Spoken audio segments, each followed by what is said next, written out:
हिंदू बांग्लादेश में प्रताड़ित हिंदू समाज है, जो प्रताड़ित रहे उनको इन्होंने शरण दिया, उनको अपना नागरिकता दी।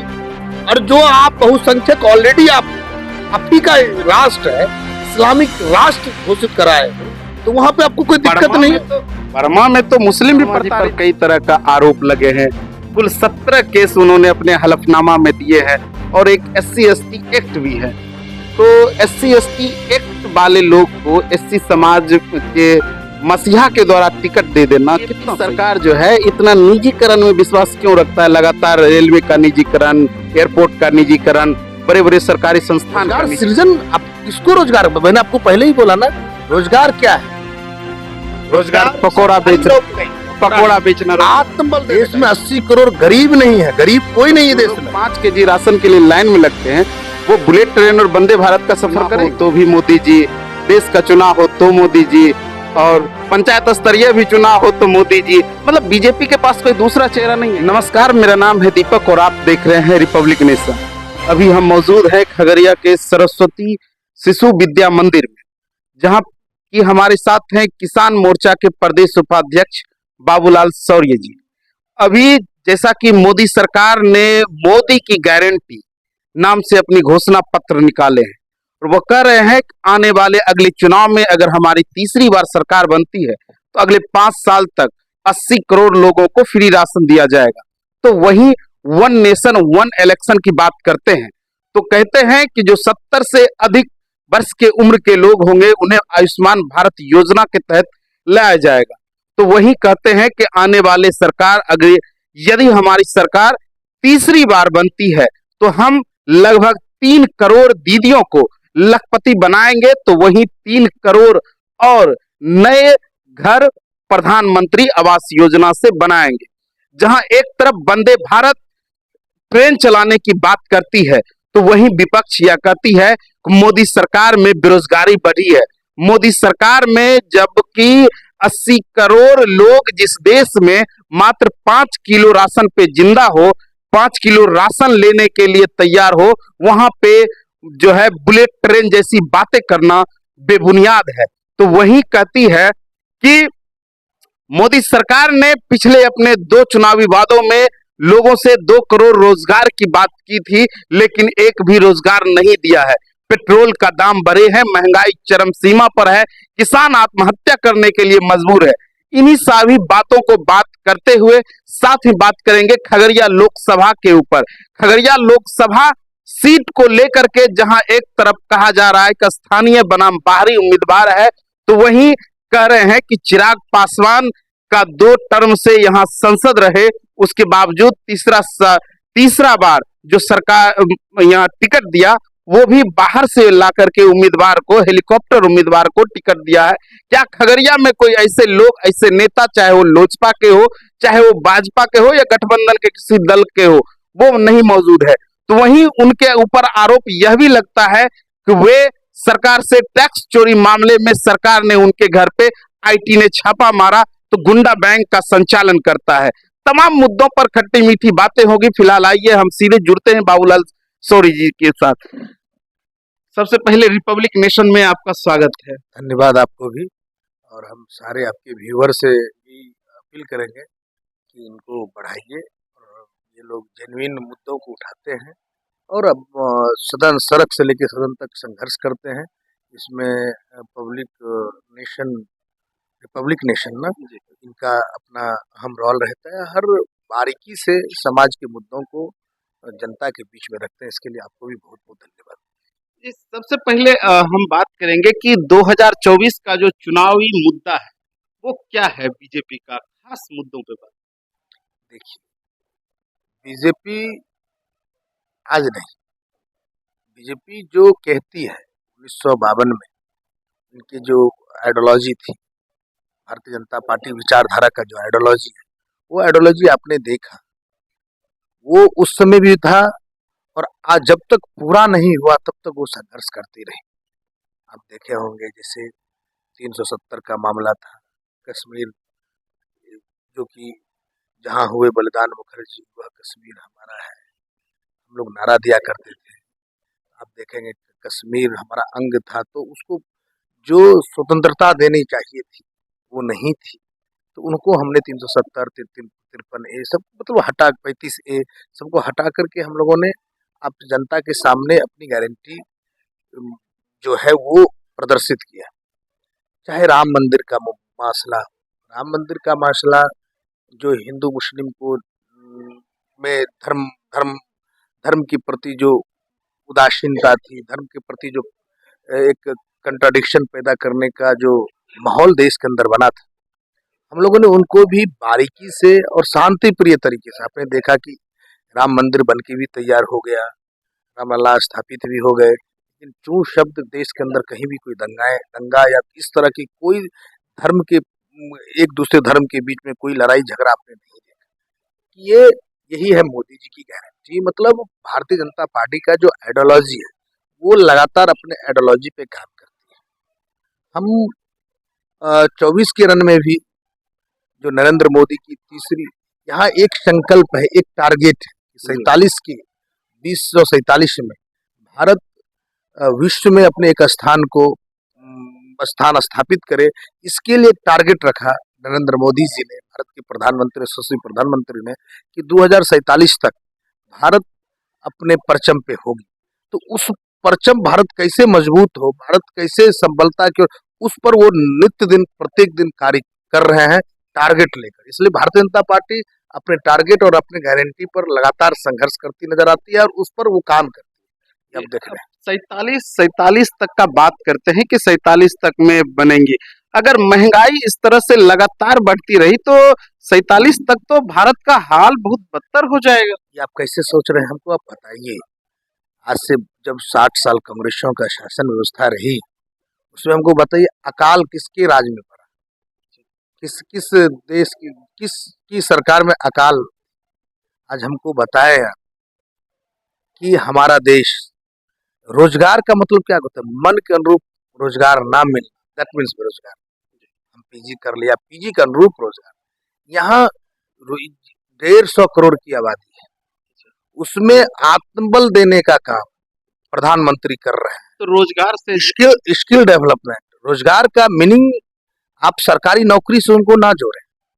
रोजगार का मीनिंग उसमें जो डेवलपमेंट हो, स्टूडेंट में जो स्किल्ड का विकास होगा, तो वो भी एक रोजगार देना हो गया ना। तो सृजन, रोजगार का सृजन करना उस और बहुत तेजी से भारत बढ़ रहा है। और भारत आप ही देखो ना, वो ग्राफ देख लो ना, भारत विश्व की तीसरी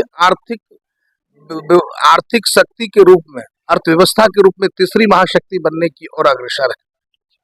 ये जो कोरोना काल में आप देखे होंगे कि अन्य देशों में पैसे लेकर भी टीका लगे होंगे, और भारत क्या किया, सबको मुफ्त टीका दिया, सबको मुफ्त टीका पड़ा।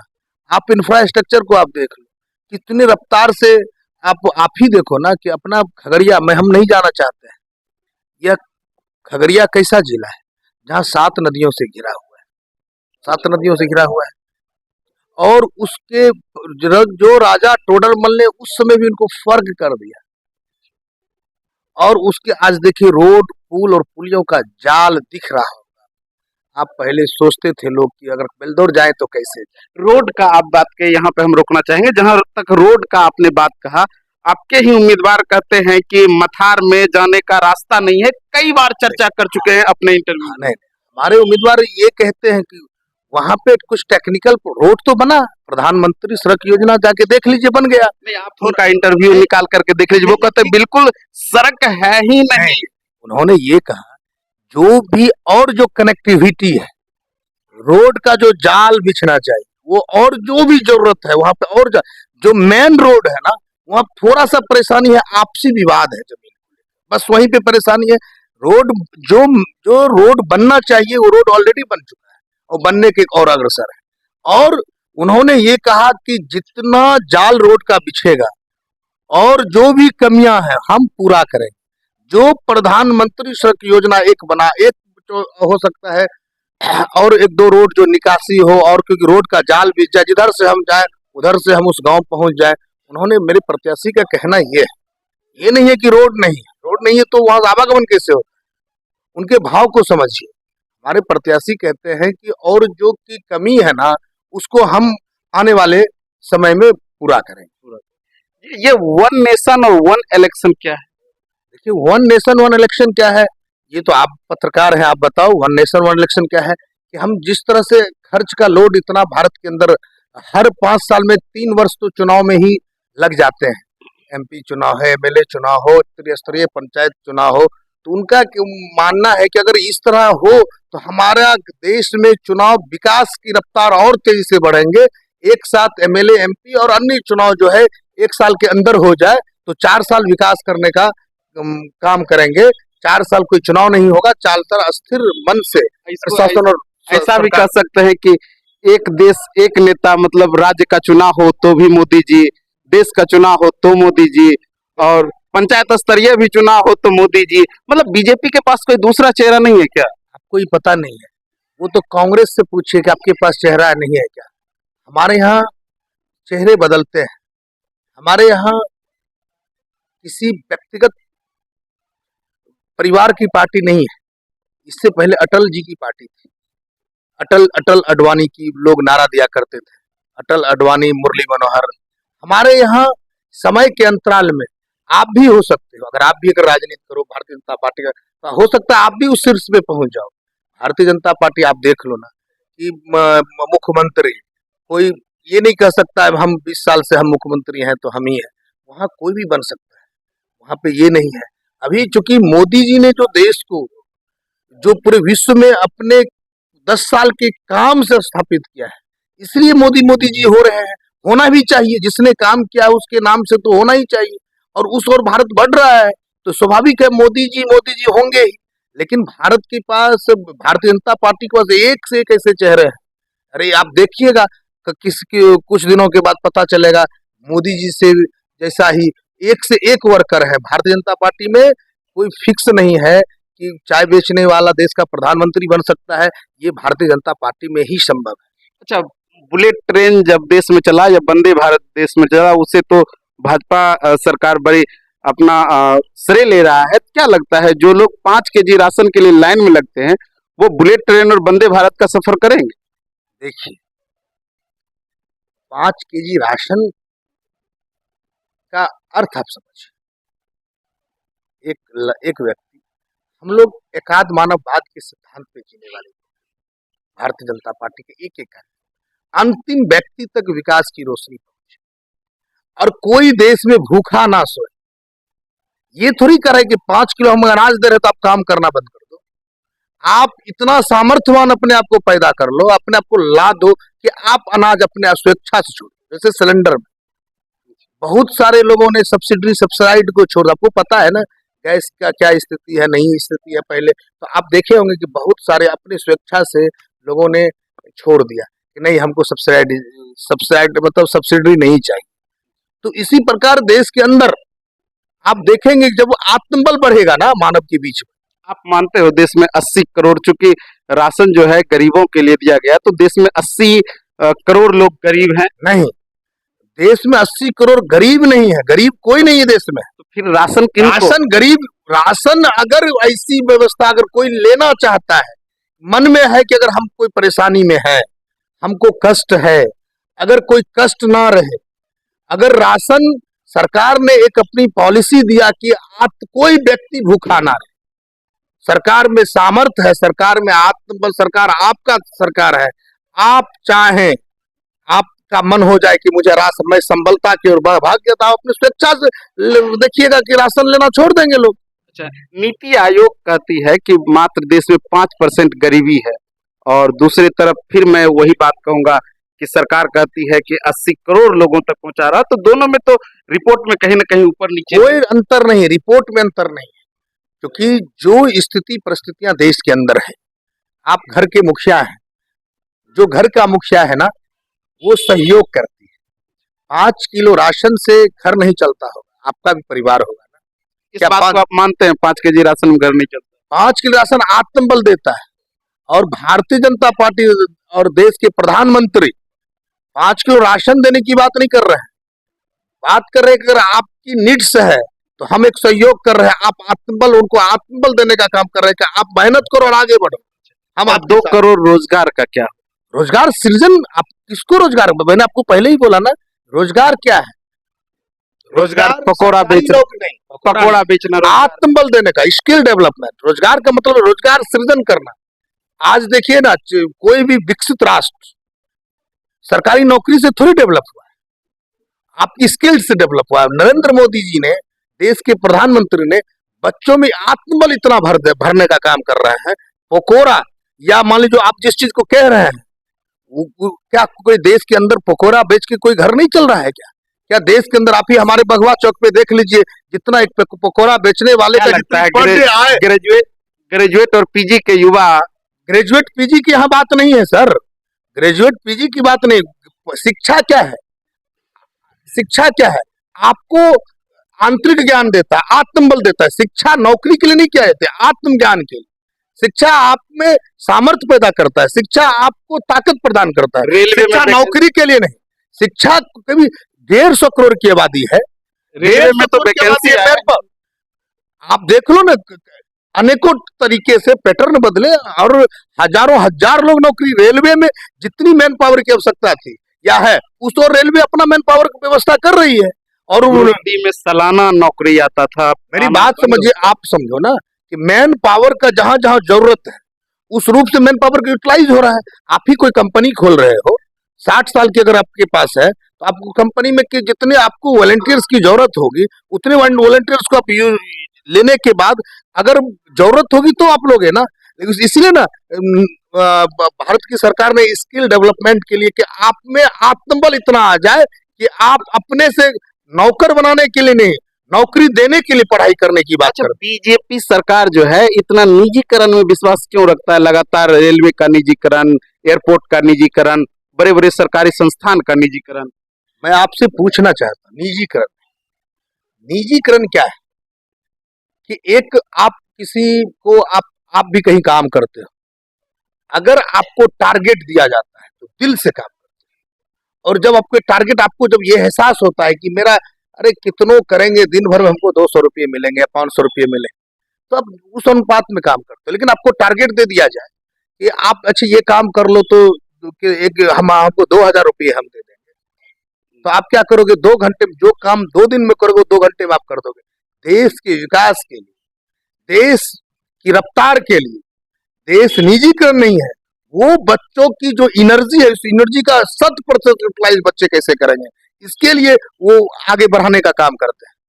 यही बात है, निजीकरण कोई शब्द नहीं है, आत्मबल देने का काम करते हैं। देश से अब थोड़ा सा बाहर आते हैं, खगड़िया में बात करते हैं। खगड़िया लोकसभा को लेकर के क्या राय है? या लोकसभा का एक ही राय है, हर घर घर मोदी, और मोदी संग राजेश वर्मा। ये एकदम कंसेप्ट क्लियर है, कंसेप्ट क्लियर है, हर घर घर मोदी।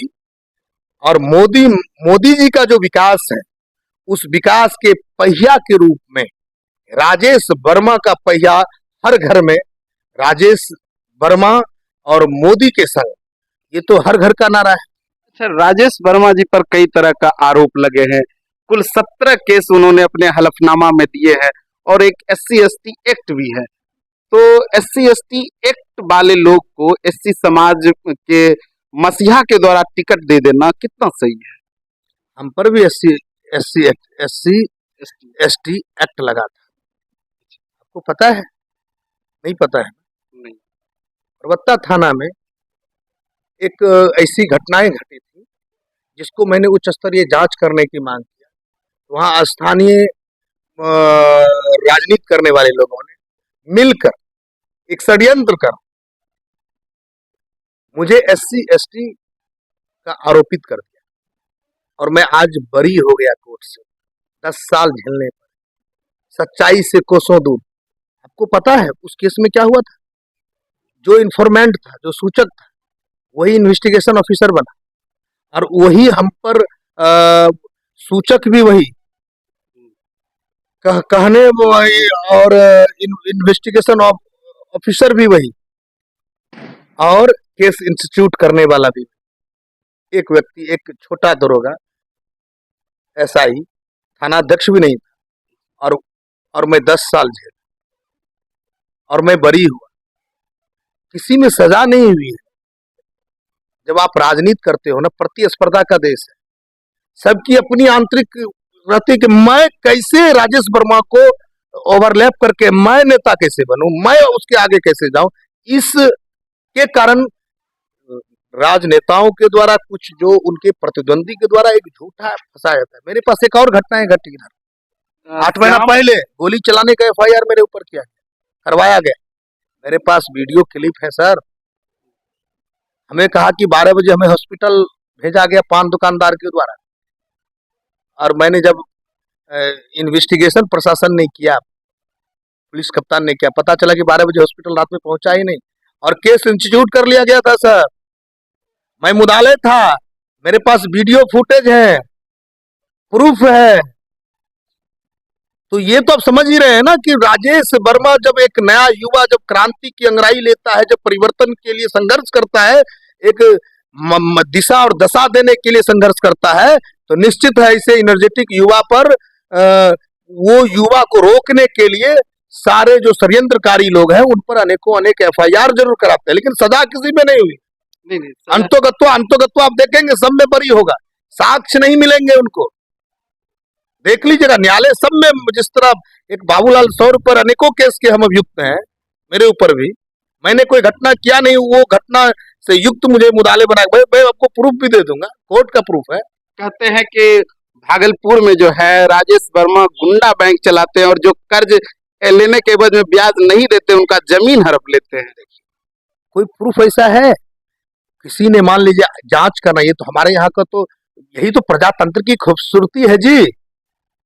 हमको आपके खिलाफ में अगर कुछ करना है तो मैं अभी आप आए, मैं आप ही को कहूंगा कि दीपक जी आए और हम इंटरव्यू लेने आए थे, और उसके बाद इंटरव्यू लेने के बाद इन्होंने क्या किया, हमारा चेन और हमारा क्या कहते हैं अंगूठी दीपक जी ने 2 आदमी के साथ आए खोल लिया, और हम एक आवेदन आप पर दे दें, आप प्रूफ करो कि हमने नहीं खोला। यही तो प्रजातंत्र में आजादी है, एक आवेदन दे दो, और कानून में अगर आवेदन दिए तो उसको आप पहले इंस्टीट्यूट करो, उसके बाद जांच करो। अच्छा, जब इस तरह की बात हो तो खगड़िया में जो है कहीं न कहीं एक आम जनता का सवाल है, बाहरी और स्थानीय, इनको कैसे देखते हैं? आप बताओ, आप आप आप खगड़िया का बेटा हो ना, पत्रकार है ना, है कहाँ का बेटा है? बिल्कुल खगड़िया का। और आप दिल्ली जाओ तो क्या कहलाओगे? पहले क्या कहोगे? बिहारी। क्योंकि कहाँ से आए हो जी? बिहार से। बिहार। तो बिहार का बेटा कहलाओगे। और आप चले जाओ विदेश, कुछ विदेश नहीं जाना है, चल जाओ नेपाल, तो क्या कहोगे? हम कहाँ से आए हैं? इंडिया से। आप बेटा किसका हो जाओगे? भारत का बेटा। ये चुनाव किस चीज का है? ये चुनाव किस चीज का है? इस प्रजातंत्र में सबसे बड़ा चुनाव किसको कहते हैं? लोकसभा का चुनाव जो होता है वो सबसे बड़ा चुनाव। तो जब देश का चुनाव है तो क्या कोई अमेरिका से आके लड़ रहा है चुनाव? अरे इस खुशबू, खगड़िया की खुशबू इतनी ताकतवर है। आपका बेटा जब हाजीपुर से लड़ा ना, सबसे अधिक मत से जीतने वाला था, जीतने वाला में शुमार हुआ था, गिनीज बुक में नाम लिखाया था स्वर्गीय रामविलास पासवान जी का। उस समय आपका खगड़िया का गौरव बढ़ा था। अगर ये हाजीपुर वाले लोग ये कहते कि भाई ये तो हमारे जिला का नहीं है, ये तो खगड़िया से आया है जी, तो इतना बड़ा गिनीज बुक में नाम नहीं लिखा। अरे हम लोग बचपन से नारा देते आए, दिल्ली हो या गुवाहाटी, दिल्ली हो या गुवाहाटी, अपना देश अपनी माटी। हम लोग नारा दिया करते थे, खगड़िया हो या गुवाहाटी, खगड़िया हो या दिल्ली, अपना देश अपनी माटी। अरे यहाँ तो कोसी और गंगा के बीच में सेतु का काम, बांधने सेतु का काम करने के लिए राजेश वर्मा जी आए। खगड़िया हो या भागलपुर, अपना बिहार। आप ये जान लो, हम खगड़िया एक अंग है उसी अंग प्रदेश का। भागलपुर अंग प्रदेश, कर्ण की धरती से आया। अरे भाग्यशाली हैं हम और आप, अंग प्रदेश के लोग हैं, दान देना सीखा है, और खगड़िया के विकास में दाम मील का पत्थर, विकास के मील का पत्थर साबित होगा राजेश। पिछले 10 साल से एनडीए गठबंधन का जो सांसद यहाँ से जीत कर करे तो खगड़िया में जो है विकास की रफ्तार देखने के लिए नहीं मिलती। देखिए, मैं आपको बता दूं कि पूर्व निवर्तमान सांसद एनडीए से लड़े और एनडीए का एक एक कार्यकर्ता उनके साथ चट्टानी एकता के साथ खड़ा था और जिनका परिणाम हुआ, कौन ऐसा काम नहीं हुआ। प्रधानमंत्री के द्वारा जितने भी काम हुए सारे काम खगड़िया में गिना सकता हूँ। कुछ ऐसे काम जो टेक्निकल के कारणों से फंसा रहा, कुछ टेक्निकल कारण, कुछ राजनीतिक द्वेष के कारण, नहीं तो खगड़िया में हमको बताइए कौन ऐसा काम नहीं हुआ। हृदय स्थलीय स्टेशन रोड बाईपास तो बना ही नहीं, जाके देख लो। नहीं, कहीं कुछ टेक्निकल कारणों से अगर फंसा रहा, वहां पे नगर परिषद और उसके चक्रव्यूह में कुछ टेक्निकल फंसा रहा, उसमें मैं नहीं कह सकता, कुछ परेशानियां रही होंगी,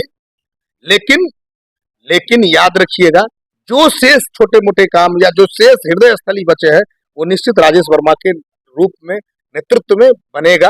लेकिन आपको हम बता दें कि उस पार देख लीजिए, मथुरापुर वाला रोड, वो सुदृढ़ हुआ कि नहीं हुआ, वो भी तो जर्जर था।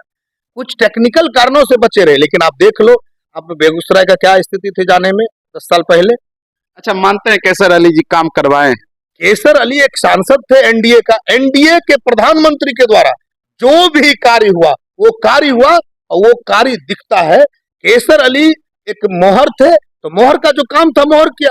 एनडीए के सांसद के रूप में प्रधानमंत्री ने जो काम, पाला तो बदल लिए, तो अब काम को अपने पाला व्यक्तिगत, देखो एक चीज समझो, इन्हीं के व्यक्तिगत विचार के साथ, उनका अपना व्यक्तिगत विचार है, कुछ कारणें हुई होंगी, लेकिन नरेंद्र मोदी के नेतृत्व में जो विकास हुआ खगड़िया के अंदर, वह भी एक ऐतिहासिक है। और नरेंद्र मोदी ने, चूंकि प्रधान एक सांसद मॉनिटर होता है, दिशा के बैठक का मॉनिटर, और दिशा की बैठक का मॉनिटर कोई भी सांसद हुआ होगा, लेकिन समीक्षा किसका करेगा? प्रधानमंत्री सड़क योजना का। क्या लगता है कैसर अली जी अगर उधर चले गए तो मुस्लिम, खगड़िया के जो मुस्लिम वोटर्स हैं उनका भी टर्न अप अब महागठबंधन को हो जाएगा? वो हम इतना ही जाना कहना चाहते हैं कि हमारा जो इंटेलेक्चुअल मुस्लिम परिवार है वो नरेंद्र मोदी जी के साथ, नरेंद्र मोदी जी की नीति के साथ, हम आपको, नरेंद्र मोदी जी ने समग्र विकास किया, ये कभी बाइफर्केट करके विकास नहीं किया कि आप मुस्लिम समाज हो तो आपको 5 केजी अनाज नहीं मिलेगा, ऐसा कभी नहीं। आप आयुष्मान भारत, आयुष्मान जो स्वास्थ्य बीमा जो है उसमें देखिएगा, ये थोड़ी कहा है कि नहीं आप मुस्लिम हो आपको हम नहीं दे रहे हैं। आप देख लो 5 केजी अनाज की जो आप बात कर रहे हैं, ये थोड़ी कहा कि मुसलमान है भाई आपको हम नहीं दें। हाँ, नरेंद्र मोदी के नेतृत्व में इतना ही हुआ है। जो सीसीए, जो कानून, वैसा कानून सीए का जो कानून है, उस पर उन्होंने कहा कि नहीं, देश जहां आपका देश है वहां भाई भाई में बंटवारा होता है तो 12 लग जाता है, दीवार बढ़े। आपको हम नहीं करें, आप आओ कमाओ फिर, लेकिन अपने देश, इस देश को शरणा स्थली, जब ऐसा कोई पीड़ा हो, और जो परिवार अल्पसंख्यक है उसको भी उन्होंने राहत दिया, कहा कि जो हिंदुस्तान के हिंदू भाई जो पाकिस्तान में है उन्हें प्रताड़ित करके इतना प्रताड़ित तंग कर दिया, जो कि वो घर द्वार परिवार छोड़कर भागा, उसको कोई नहीं था, उसको शरण वसुदेव कुटुंबकम की थ्योरी पे, जो हमारा भारत का सिद्धांत और जो संस्कार है उस पर उन्होंने रखा। आप देख लो। लेकिन हाँ, कोई बहुसंख्यक अपने देश में जो बहुसंख्यक है अपने देश, और वो आके वो कहे कि नहीं हम भी आप ही के यहाँ रहेंगे, नहीं, वो रहने की जरूरत नहीं। इसलिए हिंदुस्तान के जो मुसलमान भाई हैं, जब मिल रहा है तो सिर्फ उसमें एक मुसलमान को क्यों छोड़ दिया गया? कौन किस मुसलमान को? नागरिकता सीएए के है मुसलमान जो बहुसंख्यक इस्लाम राष्ट्र है, उसमें अदर जब आपका जब इस्लामिक राष्ट्र है, जब वहां आपको कोई दिक्कतें नहीं है, तो आप वहां, आपको मना किसने किया? आप वहां रहो, वहां आपको तो नहीं रोक रहा है। वहां पे भी किसको तंग किए जा रहे हैं? जो हिंदू भाई जो रह गए उनको प्रताड़ित ही नहीं किया, उसको भाई जबरन धर्म कबूल करवाते हो, उनके साथ थूकते हो, उन पर मतलब छुआछूत जैसा व्यवहार करते हो। यहाँ इस्लाम, अगर यहाँ ऐसा रहता तो यहाँ आबादी कितनी तेजी से बढ़ी है आजादी के बाद, और वहां की आबादी क्यों घट गई भाई? कौन निगल गया? धरती निगल गया? बाहर भूकंप आ गया था? तो कहने का तात्पर्य है कि जो रियल में प्रताड़ित जहाँ के है, हिंदू, बांग्लादेश में प्रताड़ित हिंदू समाज जो रहे, जो प्रताड़ित रहे, उनको इन्होंने शरण दिया, इनको अपना नागरिकता दी। और जो आप बहुसंख्यक ऑलरेडी आप ही का राष्ट्र है, इस्लामिक राष्ट्र घोषित कराए हो, तो वहां पे आपको कोई दिक्कत नहीं। बर्मा में तो मुस्लिम भी प्रताड़ित है। ये आंकड़ा नहीं है। अगर मुस्लिम बर्मा में प्रताड़ित है तो बर्मा अगर हमारा अंग है, अगर इस तरह की अगर स्थितियां आ रही होंगी तो रोहिंग्या को भगाने का बात करते हो ना। हम रोहिंग्या को क्यों भगाएंगे? हम भगाएंगे नहीं। जो मान लो जिसका राष्ट्र में जहां कोई विवाद ना हो, देखो धर्म के चलते जहां पे आपने विवाद रख कर रखा है, हमने नहीं किया है। हिंदुस्तान धर्म के लेके विवाद कहीं नहीं किया है, कभी नहीं किया है। इसलिए ना सेकुलर राष्ट्र आप लोग के, हम लोग का है। यहाँ पे धर्मावलंबी लोग, कट्टरपंथ सोच वाले लोग विवाद करते हैं, लेकिन भारत के अंदर जो मुस्लिम है, भारतीय मुस्लिम है, वो सर उठाकर जीता है। अगर ऐसा नहीं होता, एक क्रिकेटर पाकिस्तान में अगर हिंदू खेलता था, जाके देख लो उसकी स्थिति और दुर्गति। इधर भी इंटरव्यू में आया था, क्या हुआ। लेकिन हमारे यहाँ एक से एक जहीर खान, मोहम्मद शमी, देख लीजिए सम्मान। भारत के अंदर सब जाति सर्व धर्म का सम्मान है, और मोदी जी के नेतृत्व में सबका साथ, सबका विकास और सबका विश्वास लेकर काम कर। सबका साथ, सबका विकास और सबका विश्वास का बात करते हो, वही बगल के जिला गिरिराज सिंह कहते हैं कि विधर्मियों के यहाँ हमारे लिए वोट मांगने मत जाना। कहाँ कोई ऑफिशियल दिखा दो। ऑफिशियल अखबार में आया है कि ऑफिशियल किसी के तथ्यात्मक, देखिए अखबार क्या किस एंगल से लिखता है ये मैं नहीं जानता। कोई अगर अखबार लिख रहा है किसी एंगल से, वो नहीं जानता, लेकिन ऑफिशियल स्टेटमेंट को दिखा दो। उन्होंने कहा, अगर कोई भी कहते कि जो भारत में जो मुस्लिम समाज जो भारतीय है, उन कोई उंगली उन पर कोई नहीं दिखा सकता। हमारे देश के प्रधानमंत्री, हमारे देश के आप देख लो ना, हमारे देश के प्रधानमंत्री के नेतृत्व में जो भारतीय हैं, सभी धर्म के, सर्व धर्म के भारतीय हैं, उस पर कोई उंगली उठा नहीं सकता, कोई उंगली आंख दिखा नहीं सकता।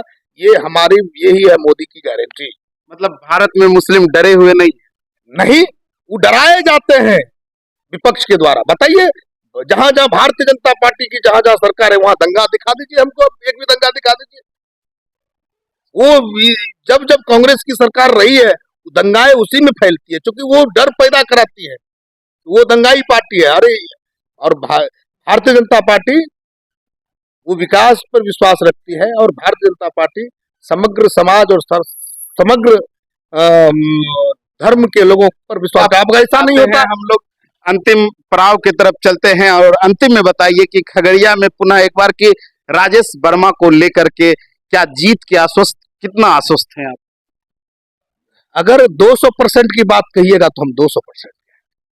आप देख लीजिएगा, जब रिजल्ट आएगा ना, आप देख लीजिएगा कि वो 2 लाख प्लस एक्सट्रीम एनडीए का एक एक कार्यकर्ता लगा हुआ है।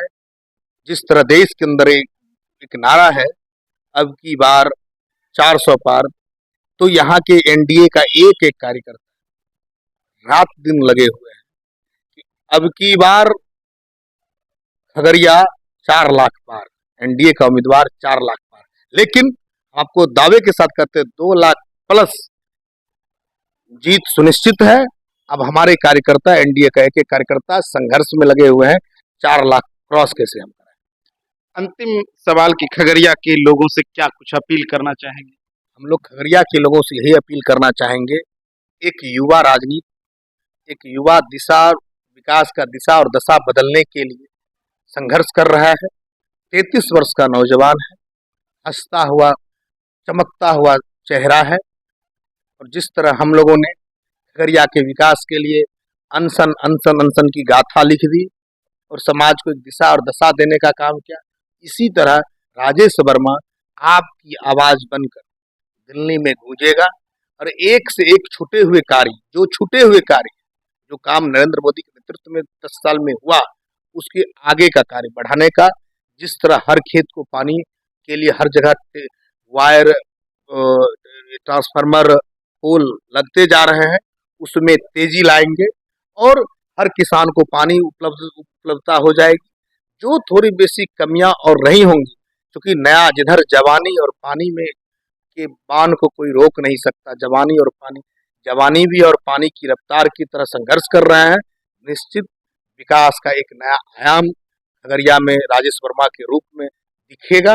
इसलिए हम चाहेंगे कि आप लोग 7 मई को जो मतदान है, आप बढ़ चढ़कर ऐतिहासिक मतदान करें और राजेश वर्मा को ऐतिहासिक जीत दें, और जिससे कि खगड़िया का विकास की रफ्तार ऐतिहासिक हो और आने वाले पीढ़ी दर पीढ़ी याद करेगा कि एक नया नौजवान आया और परिवर्तन ऐसा किया कि खगड़िया फर्किया नहीं रहा। खगड़िया खग मतलब खगड़िया का शाब्दिक अर्थ है खग।